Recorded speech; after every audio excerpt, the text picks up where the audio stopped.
estamos com um Papo de Mulher. O nosso entrevistado de hoje é o Sereníssimo Grão-Mestre Janir Adir Moreira. Continuando, Grão-Mestre, a gente falava da construção interior do ser, né? Que seria o caráter, né? A moral. Tava interessante isso, porque em cima do que você vai falar, do que você vai me responder, eu quero fazer uma outra pergunta. Muito bem. Então, nós estamos falando exatamente da diferença entre a maçonaria operativa, que eram os construtores de templos, e a maçonaria especulativa, que somos atualmente o que nós podemos chamar de construtores sociais. E a maçonaria, na sua construção social, ela busca primordialmente fazer com que os seus membros construam o seu templo interior, ou cresçam interiormente, valorizando exatamente os preceitos éticos que nós procuramos preservar. E não apenas os maçons, mas nessa construção social nós investimos na família como um todo. A maçonaria, diferentemente do que muitos possam pensar, não é uma sociedade exclusivamente de homens e fechada só para homens. Ritualisticamente, sim, os maçons são homens, são iniciados, mas nós prestigiamos os nossos familiares e aqueles que vêm somar conosco através das entidades paramaçônicas. Por exemplo, nós prestigiamos a Ordem de Molay, que é uma ordem composta por filhos de maçons, por jovens, e esses jovens, desde os primeiros momentos, eles buscam exatamente envolverem-se nas questões sociais, buscando exatamente satisfazer as necessidades daqueles menos favorecidos. Da mesma forma que as filhas de Jó são as nossas filhas que associam-se através dessa organização internacional e que nós também apadrinhamos. E, por outro lado, nós apadrinhamos também as nossas esposas, que nós chamamos de cunhadas, porque nós consideramos, todos consideramos-nos como irmãos, então as esposas são sempre as nossas cunhadas, através das chamadas fraternidades femininas. Então muitos trabalhos sociais da maçonaria são desenvolvidos através das fraternidades femininas e através da Ordem Internacional das Filhas de Jó e dos Demolês, né? Isso dá tempo ao maçom de cuidar do principal objetivo da instituição, que é exatamente a construção interna de cada um, a construção interior de cada um dos maçons.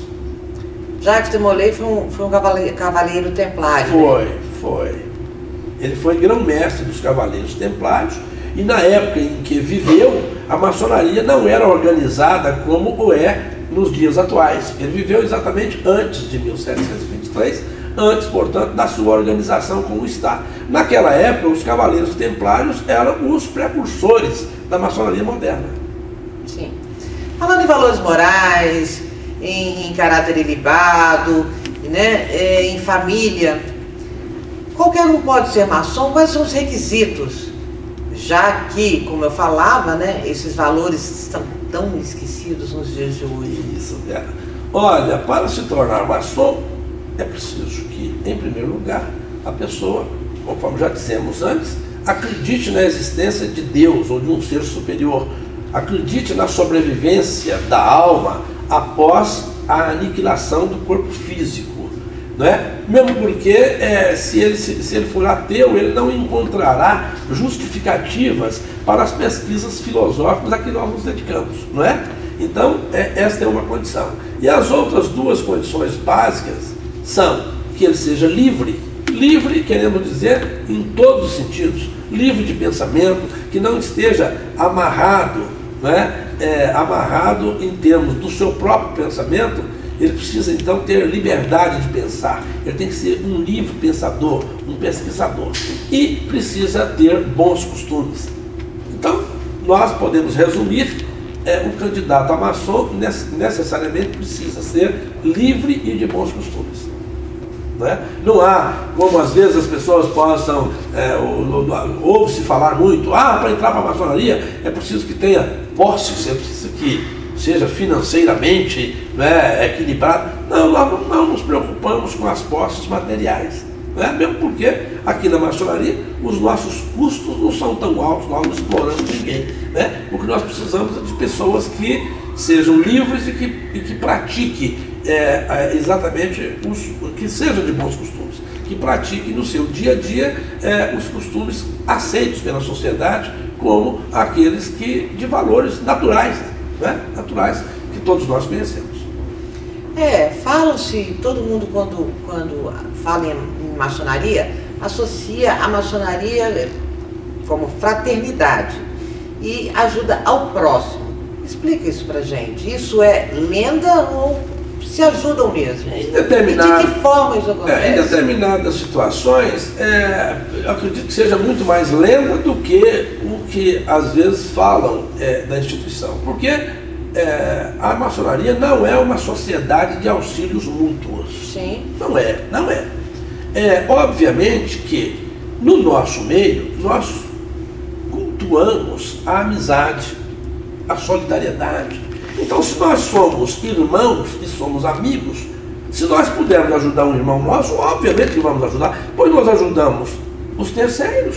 Nós nos reunimos para ajudar quem está fora da instituição, por que não nos ajudaríamos? Então, isso é natural, mas não há obrigação imposta pela maçonaria, imposta pela instituição, para que as pessoas ajudem uns aos outros. Não, isso é natural.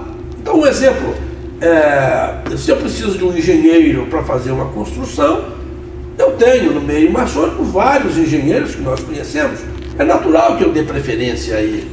Se eu preciso de um médico, é natural que eu vá procurar um médico que seja maçom, até mesmo porque eu já o conheço, eu convivo no dia a dia com ele.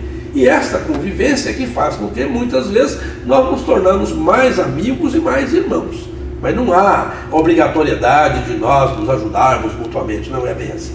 Agora, a maçonaria, a par de tudo isso, ela desenvolve também um papel social, através de filantropias. Mas é preciso que deixe claro que não é o objetivo da maçonaria fazer filantropia. Nós não somos uma entidade beneficente filantrópica.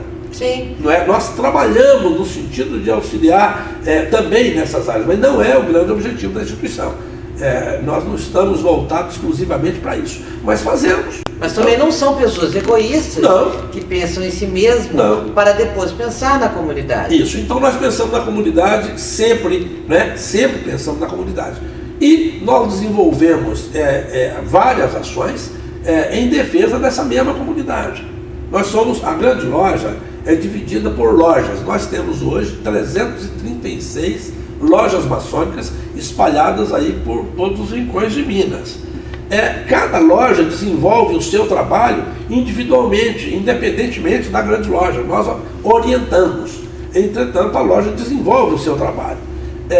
E normalmente as lojas maçônicas se envolvem com os interesses da sociedade. Isso é uma prática comum, é uma prática corriqueira. As lojas se envolverem com os interesses da sociedade, seja através de trabalhos sociais, por exemplo, de defesa da criança, do adolescente, do idoso, né? Então, de um modo geral, nós trabalhamos através de vários programas de apoio e de defesa das camadas menos favorecidas da sociedade.